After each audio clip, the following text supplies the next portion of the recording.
position and say, well, I didn't really want all that bend, I wanted more flexion.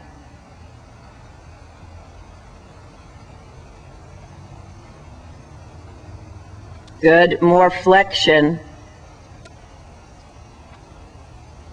Good, more driving right leg, right rein.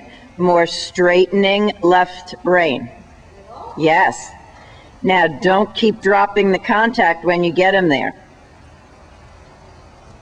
Good. Prepare to walk and halt and rein back. Very subtly, no head toss.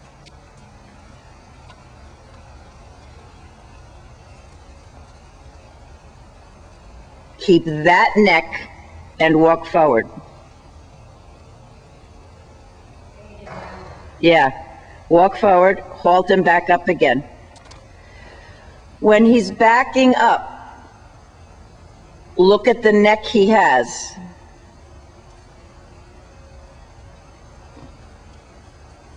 Now keep his neck in that shape and walk forward.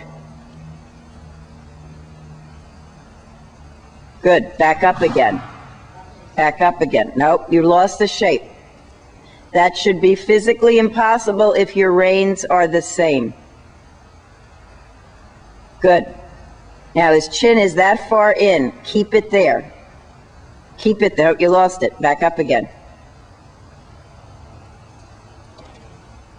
Straight back, right leg. Good. Now walk forward with that neck. Yes, good girl. Now with that neck, trot forward. Good girl. Don't drop him.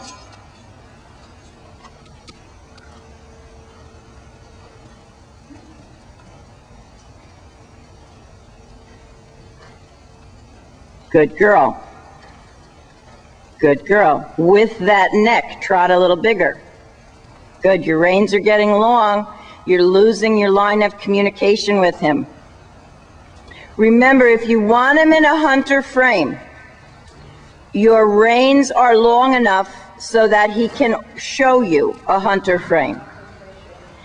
If you want him in more of a dressage frame, your rein length has to explain that to him, or else he's going to say, well, I have 3 feet of reins here, so I'm going to have my nose 3 feet poked away from her.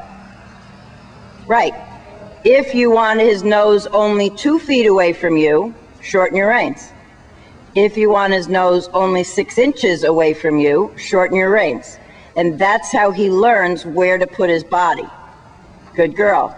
Now, if you let your reins go long again, you're going to slightly confuse the issue because you're saying, okay, your nose can be 3 feet away from me. Right. Right. Good girl. Change direction. Good.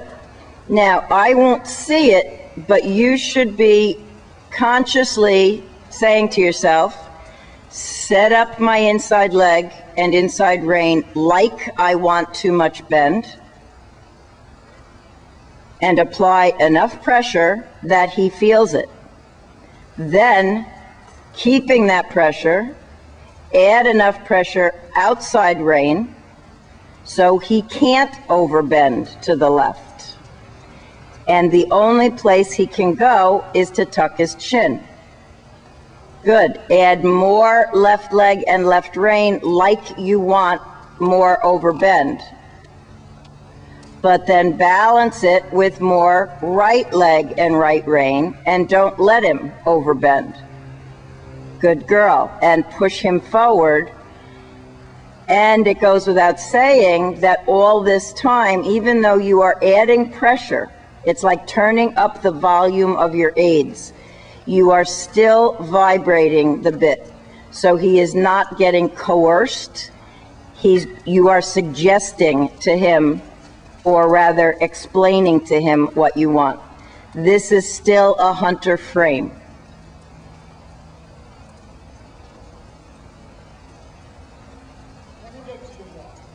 Okay.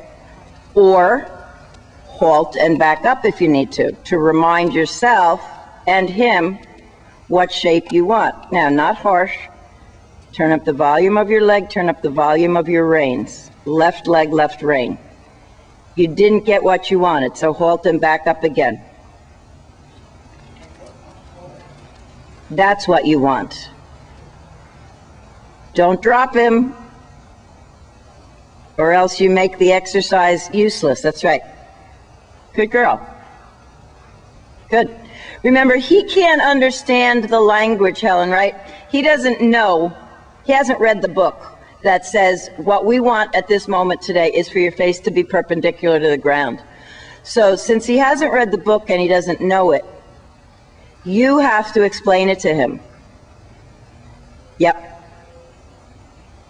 So if I was sitting on the couch and I was all sprawled out and I was taking up more than one cushion, and you needed me to not do that, you wanted me to just sit on my one cushion so that you could sit next to me, you could explain to me, sit up a little taller, pull your legs back on your own side, sit on your own chair, and stop leaning on my cushion. And I could do it. I'd have to hold my muscles a little differently, but I could do that. So that's essentially what you're doing here. You're saying, I don't want you to be 15 feet long from your nose to your tail. I want you to be 11 feet long from your nose to your tail. So just bend your muscles, bend your joints like you're doing right now, good boy, and move like that.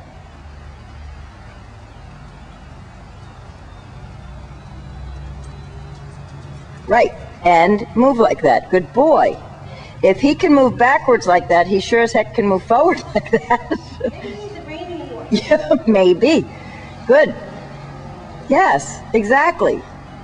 Now, if you accidentally let your reins get long, you're telling him he can poke his nose back out and you're confusing the issue. So you can say, good boy, you can vibrate your reins, you can be as kind as possible, but don't try to be kind by letting him sprawl out all over the couch again. Because then you're going to have to start the whole stupid process again of saying, no, you have to sit up and stay on your own cushion. Good girl. Yes, explain it to him.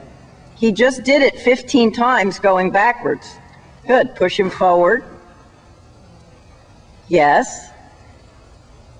Yes. Excellent. Right there. Lovely. Good boy. What a good boy. Now go trot like this.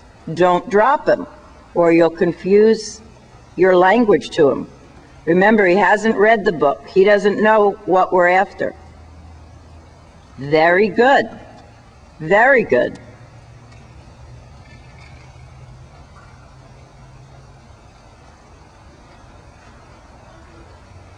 Very good.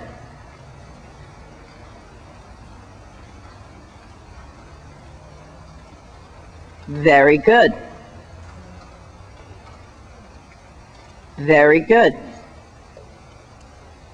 Now, you don't have to stop and back up. Just ask yourself, if I was going to stop and back up, think of how he would put his neck. Do I have it like that now? You're pretty darn close. Blech. Yes.